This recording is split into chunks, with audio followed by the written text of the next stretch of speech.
The chamber was cold. Not the kind of cold that comes from space or machines, but the cold that comes from power. 12 species sat in a circle beneath a dome made of crystal that showed the stars outside. This was Valora Prime, the heart of the Galactic Council. And today, they would decide if a human should live or die. John Morrison's face floated in the center of the room, projected from a small device on the floor. He was 43 years old, with gray hair at his temples and eyes that had seen too much war. The aliens studied his image like scientists studying an insect. High Chancellor Morveth stood from his throne. He was tall, almost 3 meters, with a body covered in black shell and eyes that split into hundreds of tiny pieces like broken glass. When he spoke, his voice clicked and hummed in ways that made translation difficult.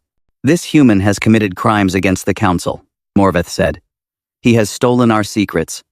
He has spread lies across the galaxy. He has turned our own people against us." The other representatives nodded their heads, or tentacles, or whatever parts they used to show agreement. They had already made their decision before coming here. This meeting was just for show. What John Morrison had done was simple. He had told the truth. For 30 years, the Galactic Council had been taking humans from Earth. They came in the night, in ships that made no sound, and they took men, women, and children. They took them to laboratories on distant moons where they cut them open and studied their insides. They wanted to understand human DNA, human biology, human everything. The Council called it research. Morrison called it murder. He had found the records by accident. His job was simple back then. He flew a ship called the Defiance with his small crew, collecting broken satellites and abandoned cargo for money. One day, they found a Council ship drifting dead in space. Inside, they found files that changed everything. Morrison did not keep the secret. He could not. He sent the files to every news station, every colony, every ship, with a radio. Within days, the entire galaxy knew what the Council had done. Now they wanted him dead. "The vote will proceed," Morveth announced. One by one, the 12 species cast their decision. Death, death, death. 12 times the word echoed through the chamber. Unanimous. Morveth's broken glass eyes seemed to shine with satisfaction. "Send the void wraiths. Let this be a message to all who challenge the Council's authority." Far across the galaxy, John Morrison sat in the cockpit of his ship and watched the stars. The Defiance was not a pretty ship. It was old, patched together with parts from a dozen different vessels, held together more by luck than engineering. But it was fast, and it was home. His wife Una sat beside him, her dark hair pulled back in a practical knot. She had been a diplomat once, working for Earth's government, shaking hands with aliens and smiling at their jokes. Then she discovered that her own leaders knew about the abductions and did nothing. She quit the next day and never looked back. "The Council made their decision," she said, reading the intercepted transmission on her screen. "They voted for death." Morrison nodded slowly. He had expected this. The void, wraiths, whens, already dispatched. From the doorway, a man named Tae Sung let out a low whistle. He was shorter than Morrison but built like a wall, with shoulders wide enough to block a corridor. Before joining the crew, he had spent 15 years hunting terrorists across 3 continents. He knew how to find people who did not want to be found. And more importantly, he knew how to kill people who thought they could not be killed. "Void wraiths," Tae Sung repeated. "I've read about them. Shapeshifters. They can look like anyone, anything. They've never failed a mission in 2,000 years. There's a first time for everything," Morrison said. The 4th member of their crew appeared behind Tae Sung. Hana was young, barely 30, with quick hands and quicker eyes. She could fix any machine ever built and break any machine ever designed. In her hands, a simple welding torch became a weapon of war. "So what's the plan?"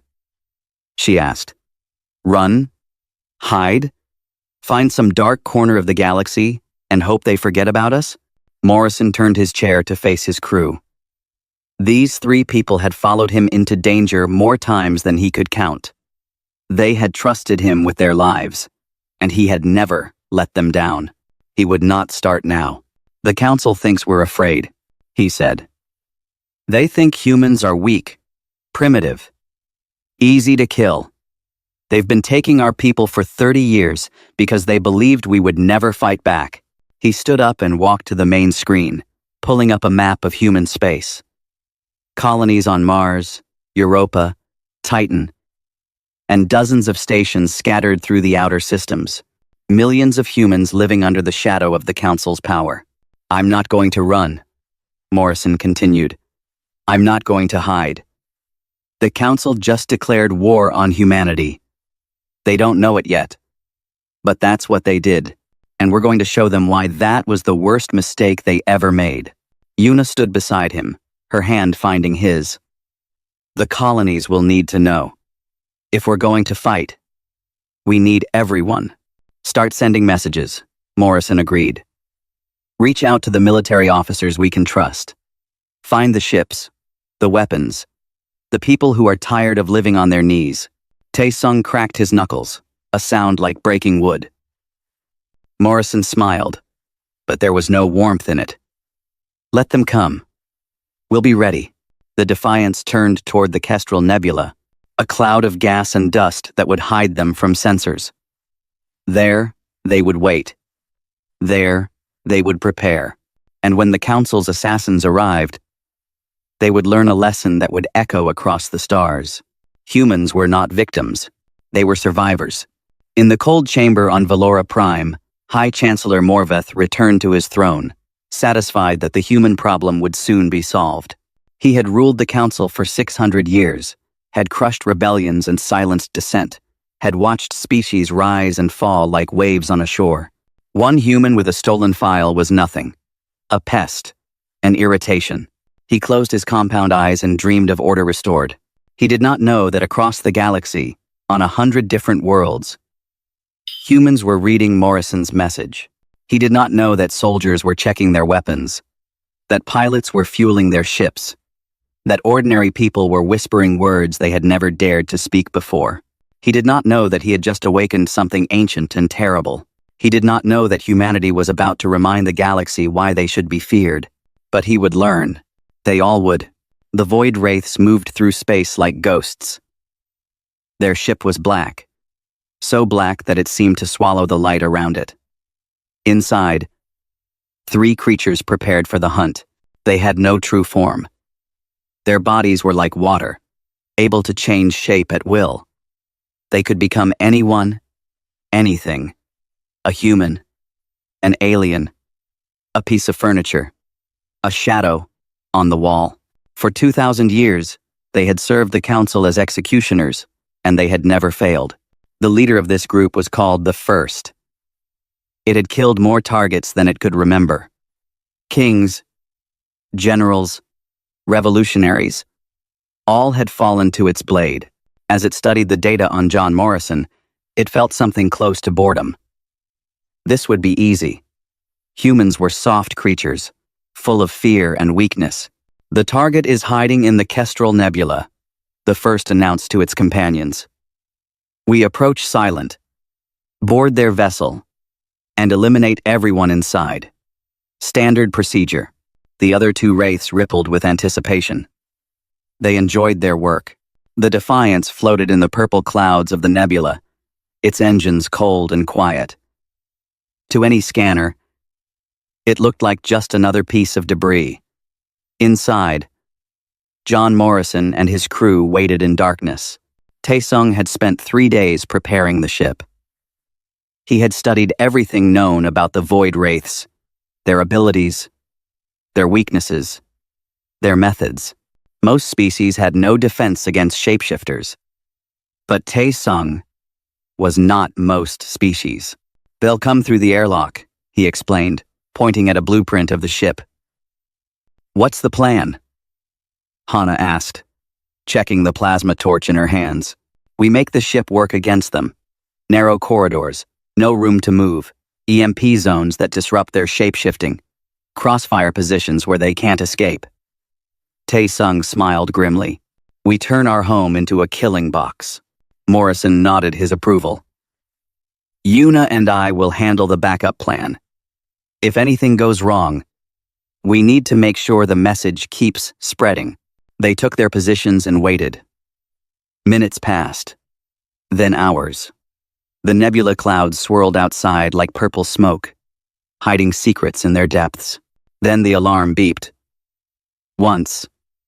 Twice. Something was approaching. They're here, Hana whispered.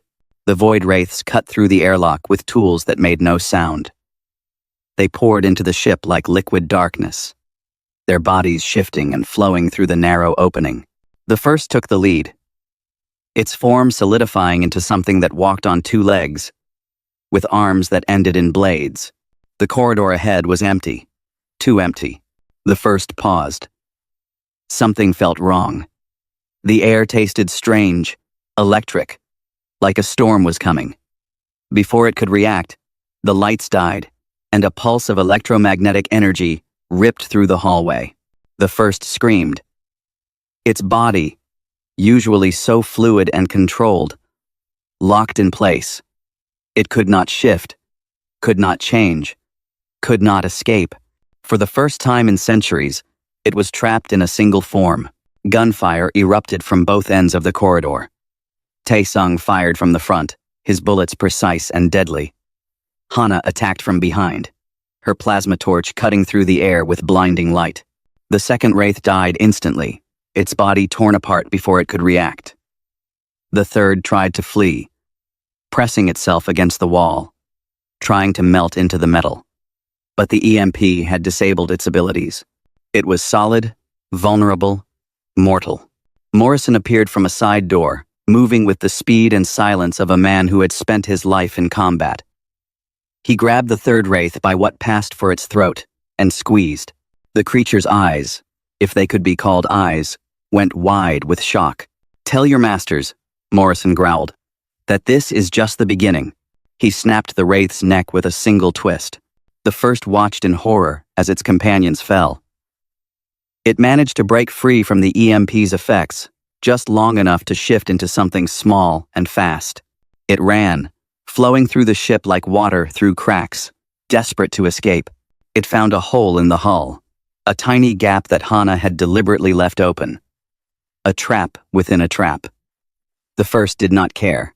It squeezed through and fled into space, racing back toward its ship with a message that would change everything. Aboard the Defiance, Morrison stood over the bodies of two dead wraiths. His hands were steady, his breathing calm. He had killed before, many times. But this felt different. This was not just survival. This was war. "They'll send more," Yuna said, joining him in the corridor. "I know. And the one that escaped will tell the council what happened here." Morrison looked at his wife, seeing the fear behind her calm expression. They had been married for 12 years, had built a life together among the stars. Now, that life was over. Whatever came next would be written in blood. "Good," he said. "I want them to know. I want every species in the galaxy to know that humans are not easy prey." Over the following days, Morrison's message continued to spread. Human colonies that had lived in silence began to speak. Military officers who had followed corrupt orders began to question. Ships that had hidden in the shadows began to gather. Admiral Dong-ho was the first to respond. He was 60 years old, with white hair and a face carved from stone. He had served Earth's fleet for 40 years, following orders even when those orders made him sick. But Morrison's files had shown him the truth. His own government had traded human lives for alien technology. They had known about the abductions and done nothing. Dong-ho gathered his most trusted officers, 15 ships, 3,000 soldiers, all ready to defect. It was not much against the might of the council, but it was a start. "We cannot win a direct war," Dong-ho told his commanders. The Council has thousands of ships, millions of soldiers, technology we cannot match. But we can hurt them. We can show them that every human life has a cost. On the colony of Europa, a young pilot named Unji heard Morrison's message and felt something stir in her chest. She was 22 years old, fresh from the academy, with more courage than experience. Her brother had disappeared 10 years ago, taken in the night by lights that made no sound. Now she knew where he had gone. Now she knew who had taken him. She walked into her commander's office and requested transfer to Admiral Dong Ho's fleet. "This is suicide," the commander warned her. "Maybe," Yunji replied. "But it's better than living like this." Across human space, the same scene repeated itself. Soldiers volunteering, civilians donating supplies, engineers building weapons in secret factories. The Council had spent 30 years treating humans like cattle. Now the cattle were sharpening their horns. On Valora Prime, High Chancellor Morveth received the surviving Wraith's report. He listened to the description of the ambush, the EMP traps, the way the humans had fought, with coordination and fury. When the Wraith finished, Morveth sat in silence for a long moment. "Send the fleet," he finally ordered. "Not assassins. Send warships. Destroy their colonies. Crush this rebellion before it spreads." His advisors exchanged nervous glances. Such a response was extreme, expensive, potentially destabilizing. But no one dared to argue. The combined fleet began to assemble. 700 warships from 9 species, the largest military force gathered in a century. Their target: humanity. Morrison heard the news and gathered his crew. They looked at the numbers on the screen, the impossible odds they faced. 700 to 47. It was not a battle. It was an execution. "Any regrets?" Yuna asked softly. Morrison thought about his life, about the path that had led him here. He thought about the people who had been taken, the experiments, the bodies floating in space. He thought about the galaxy his children might inherit. "No," he said. "Not one." Outside the window, the stars burned cold and bright. War was coming, and humanity would face it together. Saturn hung in the void like a god's eye, its rings stretching across the darkness in bands of ice and stone. Among those rings, 47 human ships waited for death. Admiral Dong Ho stood on the bridge of his flagship, the Unbroken, and watched the enemy approach. 700 ships, their hulls gleaming with alien metal, their weapons charged and ready.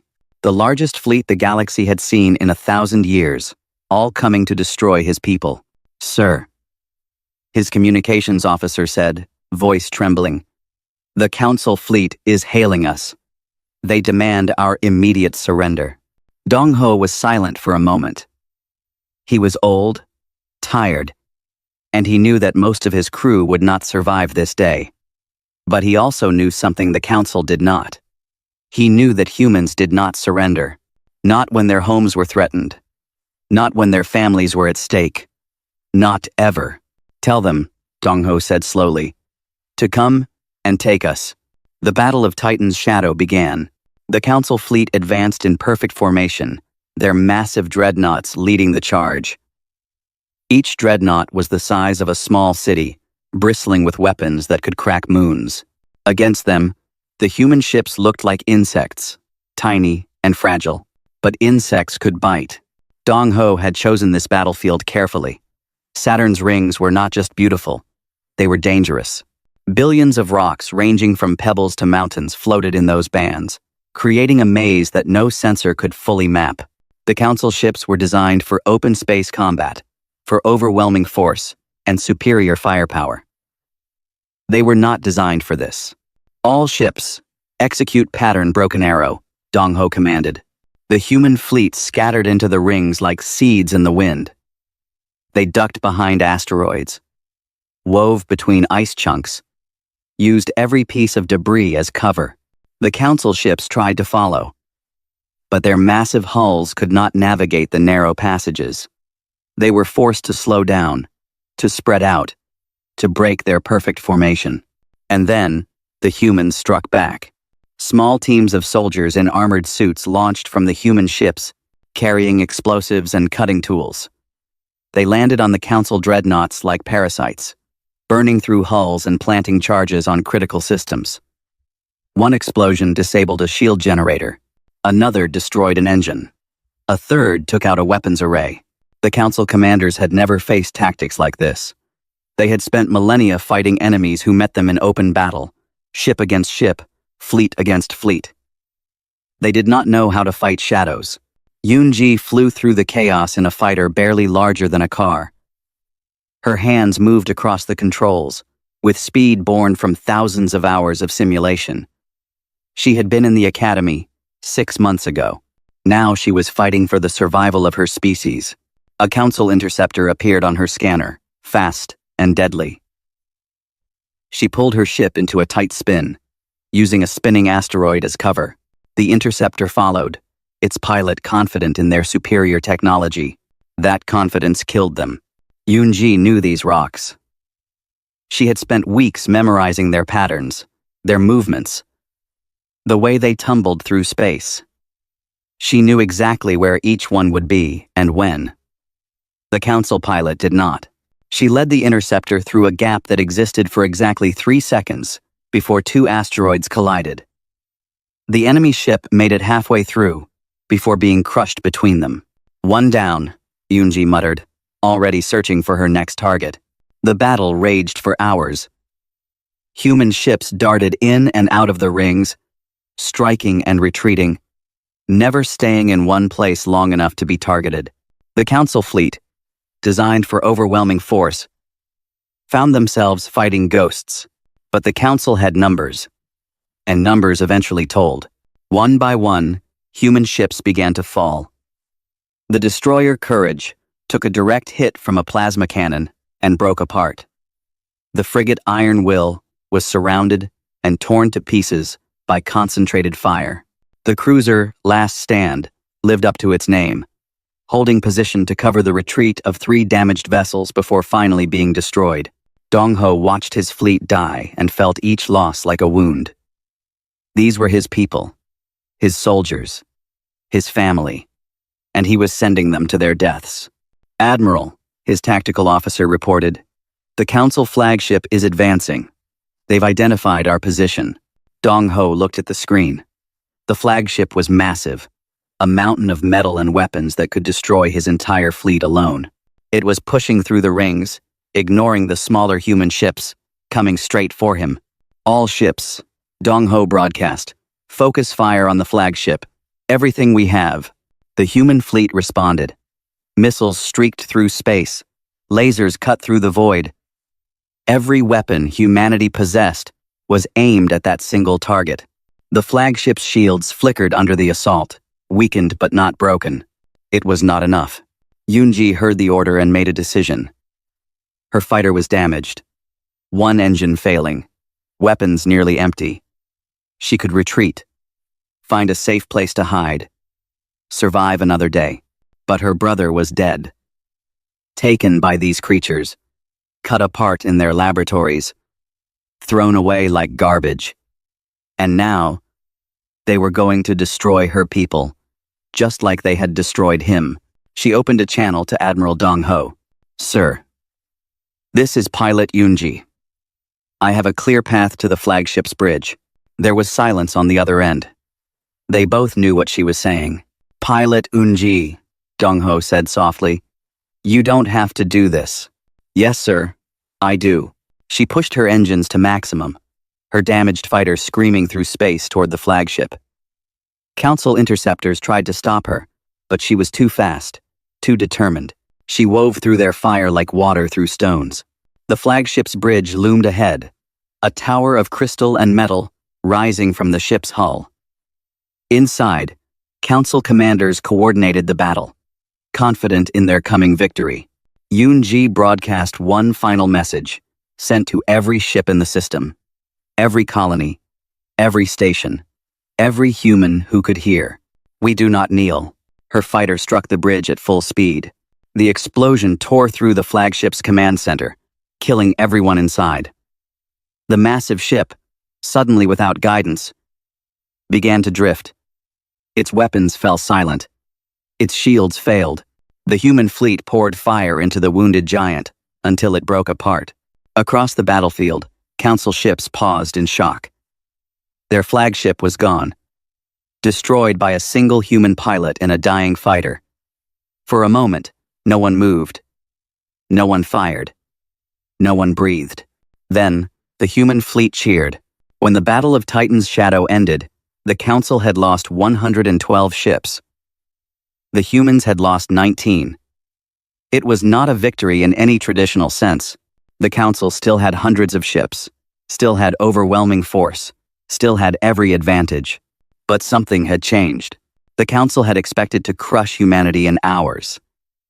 Instead, they had been bloodied, humiliated, forced to retreat and regroup.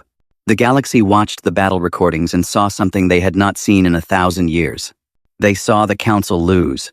On Valora Prime, High Chancellor Morveth watched the footage in silence. His compound eyes reflected the image of his flagship breaking apart, of human fighters darting through his fleet like angry wasps, of his unbeatable armada being forced to withdraw. "How is this possible?" he whispered. His advisors had no answer. Far away, aboard the Defiance, John Morrison watched the same footage. He saw the sacrifice of Yunji, the courage of Dongho, the desperate bravery of every human who had fought against impossible odds. They had not won. Not yet. But they had proven something that the Council had forgotten. They had proven that humans would not die quietly. Yuna stood beside him, tears on her cheeks. "What now?" Morrison turned away from the screen. The war was far from over. The Council would return with more ships, more weapons, more fury. But now he had a chance. Now, he had hope. "Now," he said, "we show them what we're really capable of." Outside the window, Saturn's rings glittered with debris from the battle. Human and alien ships floated together in death, their war temporarily silenced. But only temporarily. The war had changed nothing and everything. Council ships still outnumbered human vessels by 10 to 1. Their technology was still superior, their resources unlimited, their power unquestionable. But after the Battle of Titan's Shadow, the galaxy no longer believed they were invincible. John Morrison knew that courage alone could not win this war. The Council was too large, too old, too deeply rooted in the foundations of galactic civilization. To defeat them, he needed to destroy them from the inside. He needed their secrets. The Archive of Valora was the most protected place in the galaxy. Built into a moon, orbiting the Council's homeworld, it contained every record the Council had ever created. Treaties and betrayals, victories and genocides, 3,000 years of history that no outsider had ever seen.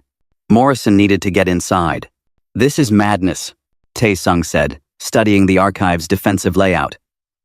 Orbital platforms, sensor grids, warships on permanent patrol. "We can't fight our way through this." "We're not going to fight," Morrison replied. The plan was simple in concept and insane in execution. Morrison, Yuna, and a new ally would pose as captured prisoners being transported for execution. The Council was always hungry for human prisoners, especially now. They would be taken directly to Valora for interrogation. From there, they would break free, reach the archive, steal its secrets, and broadcast them to the galaxy. Easy. The new ally was what made the plan possible. Counselor Bright-Eye was a Valari, a species that had served the Council faithfully for centuries. She stood 3 meters tall, her body covered in silver fur, her eyes glowing with soft golden light. She had spent her life believing that the Council brought order and peace to the galaxy. Then she discovered what they had done to achieve it. "I found the records by accident," Bright-Eye explained as they prepared for the mission. "Buried in files that no one was supposed to read. The Council has been manipulating my people for generations. They made us forget our own history, our own culture, everything that made us who we were." Her voice trembled with anger. They turned us into servants and made us thank them for it. Morrison understood that anger. It was the same fire that burned in his own chest. The Council transport ship entered Valora's orbit without incident. The disguises worked, the forged documents passed inspection. And soon Morrison found himself in chains, being marched through corridors of cold stone toward the interrogation chambers. The guards were not gentle. They pushed and shoved, clicking their mandibles with cruel amusement. To them, humans were nothing more than animals, fit only for experimentation and death. Morrison kept his head down and waited. The moment came when they reached a junction in the corridor. Bright Eye gave the signal, a subtle gesture that looked like nothing more than adjusting her uniform. Morrison moved. The chains around his wrists had been modified by Hana before they left. They looked solid but opened with a twist. Morrison was free in an instant, his hands finding the nearest guard's throat before anyone could react. Yuna moved at the same moment, her smaller body darting between the confused guards. She had trained for months with Taesung, learning to use her size as an advantage. A strike to the knee brought one guard down. An elbow to the throat silenced another. Bright Eye dealt with the rest. Despite her gentle appearance, the Valari were strong, their muscles hidden beneath that silver fur. She threw one guard into a wall hard enough to crack the stone. In seconds, it was over. "The archive is 3 levels down," Bright Eye said, pulling a data chip from a fallen guard's belt. "Follow me." They descended through maintenance tunnels and forgotten passages, avoiding patrols and security checkpoints. The archive was guarded, but Bright Eye knew its secrets. She had worked here once, before she learned the truth. The doors to the archive opened with a whisper of ancient machinery. Inside, the room stretched farther than the eye could see, filled with glowing pillars of light that held more information than 1 billion human libraries. Morrison had never seen anything like it. 3,000 years of galactic history, every secret the Council had ever buried, all within reach. "Where do we start?" Yuna asked. Bright Eye moved to a control panel, her golden eyes scanning the symbols. "The files on Earth should be here, in the biological research section." What they found was worse than anything they had imagined. The abductions had been just the beginning. The Council had been studying human DNA for decades, searching for something specific. They called it the adaptation gene, a unique feature of human biology that allowed them to survive in almost any environment. The Council was afraid of it. Humans could live in deserts and frozen wastelands. They could adapt to altitude and pressure. They could eat almost anything, survive almost anywhere, recover from injuries that would kill other species. In just a few thousand years of evolution, humanity had spread across Earth like a virus. The Council saw humans as a threat. Not today, not tomorrow, but eventually. Given enough time, humans would spread across the galaxy, adapt to every world, outcompete every species. They had to be stopped. The abductions were Phase 1, learning. Phase 2 was already in development. A biological weapon designed specifically for human DNA. A plague that would kill every human in the galaxy while leaving other species untouched. Morrison read the files in silence, his face growing pale. They were planning genocide. Complete, absolute, final.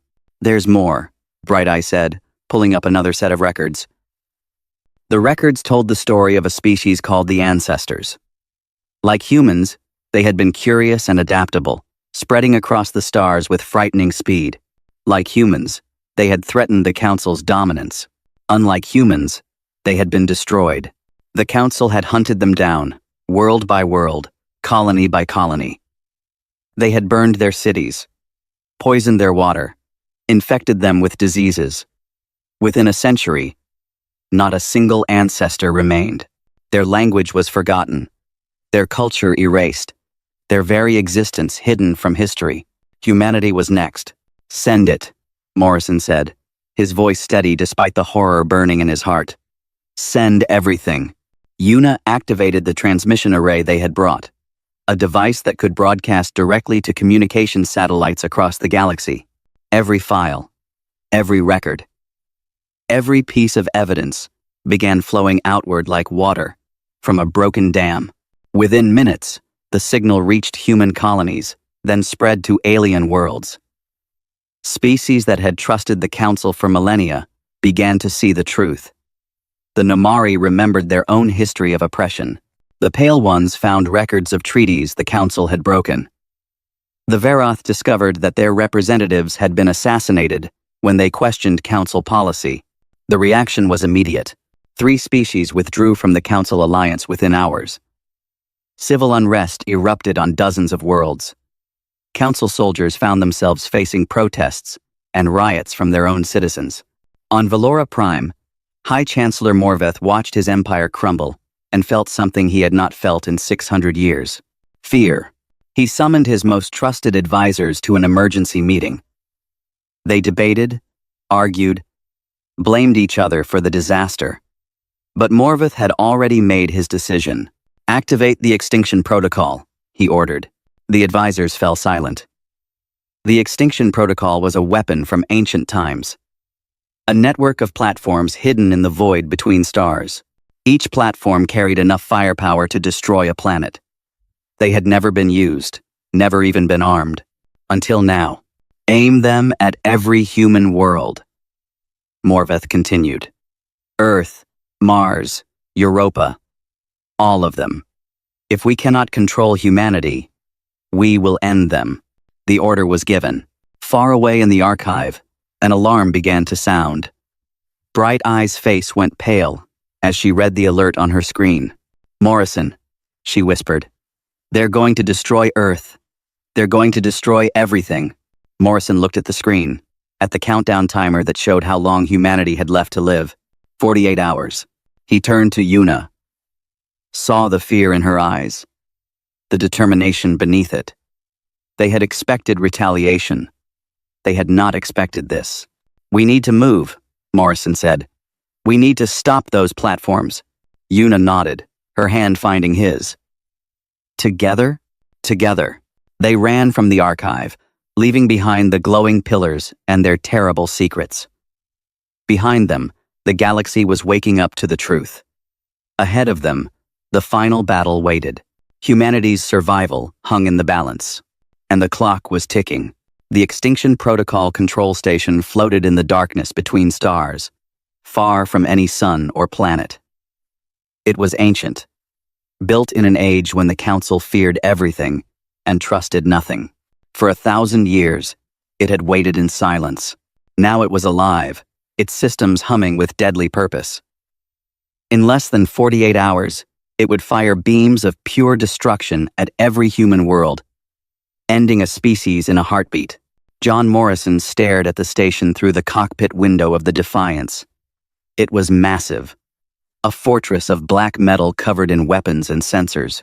Around it, a fleet of Council warships stood guard, ready to destroy anyone who approached. "We'll never get through that," Hannah said from the engineering station. Her hands were still covered in grease from the repairs she had been making since they fled the archive. The Defiance was held together by hope and desperation, but it was still flying. "We don't need to," Morrison replied. "Admiral Dong Ho will handle the fleet." The human fleet was already approaching. Every ship that remained after the Battle of Titan's Shadow.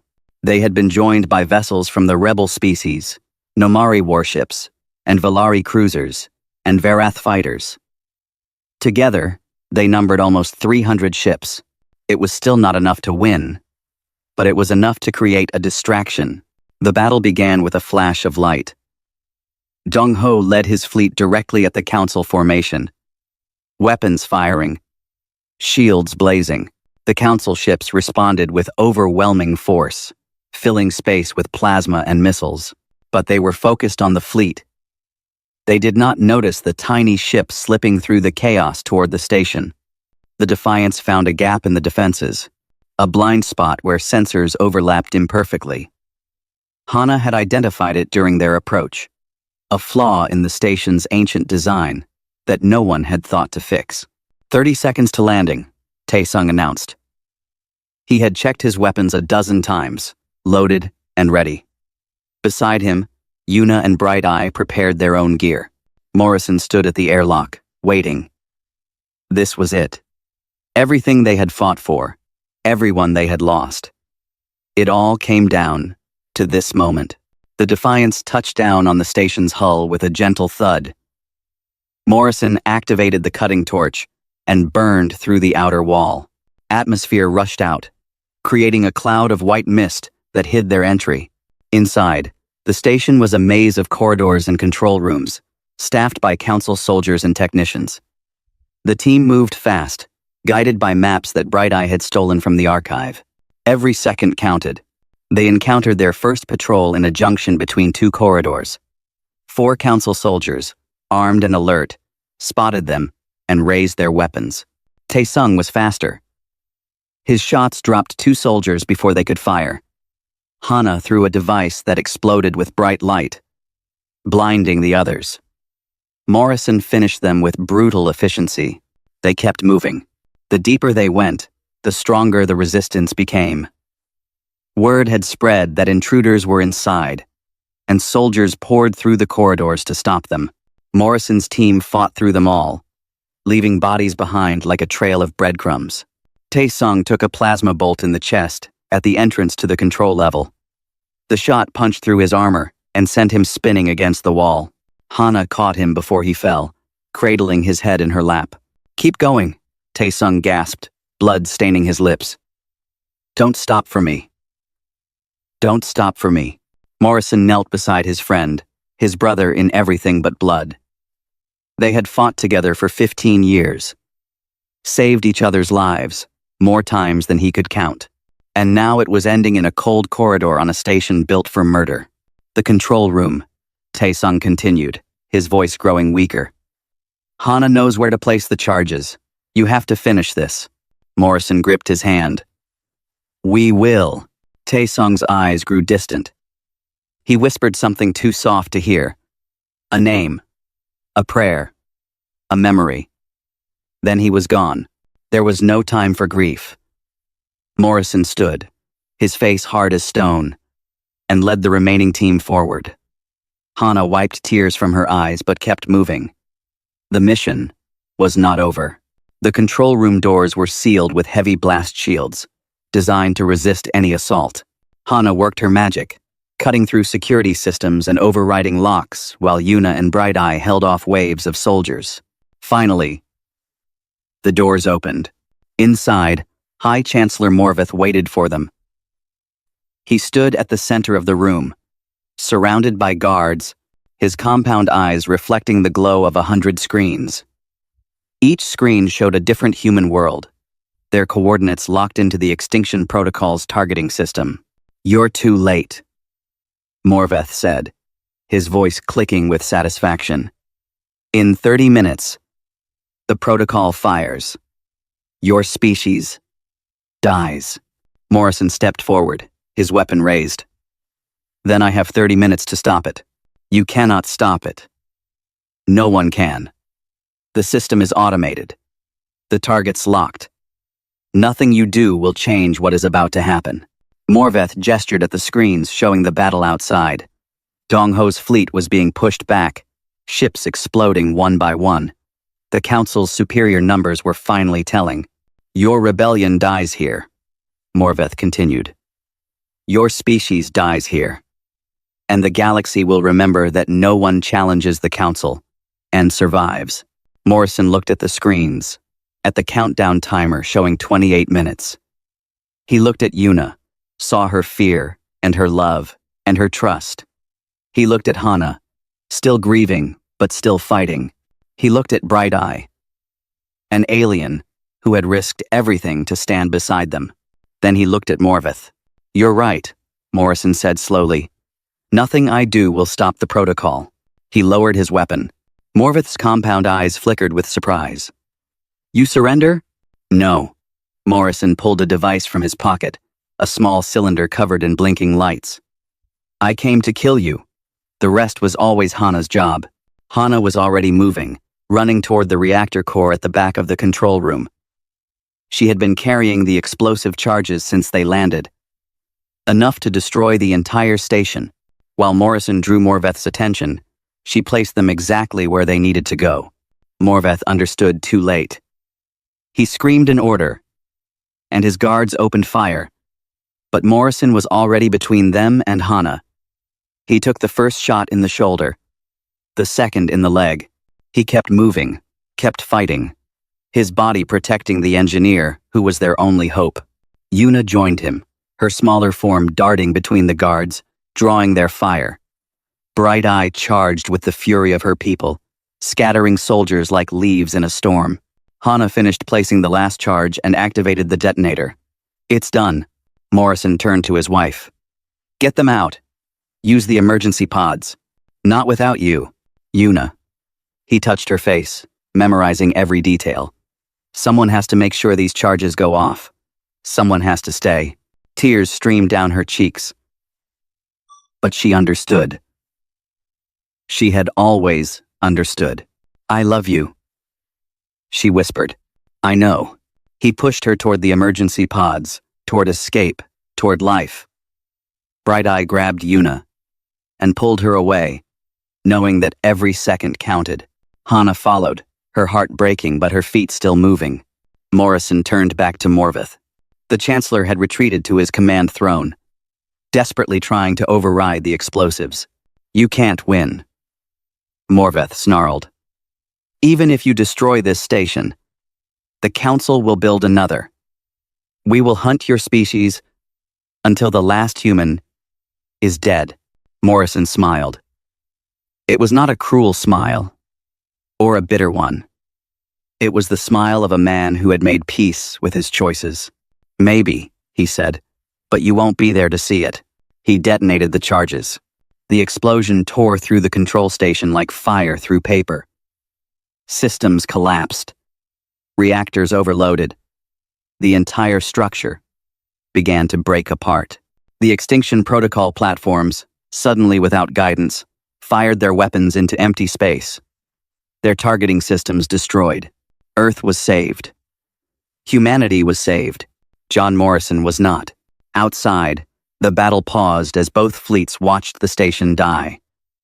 A flower of light bloomed in the darkness, bright enough to be seen across star systems. Then it faded, leaving nothing but debris. Admiral Dong Ho was the first to understand what had happened.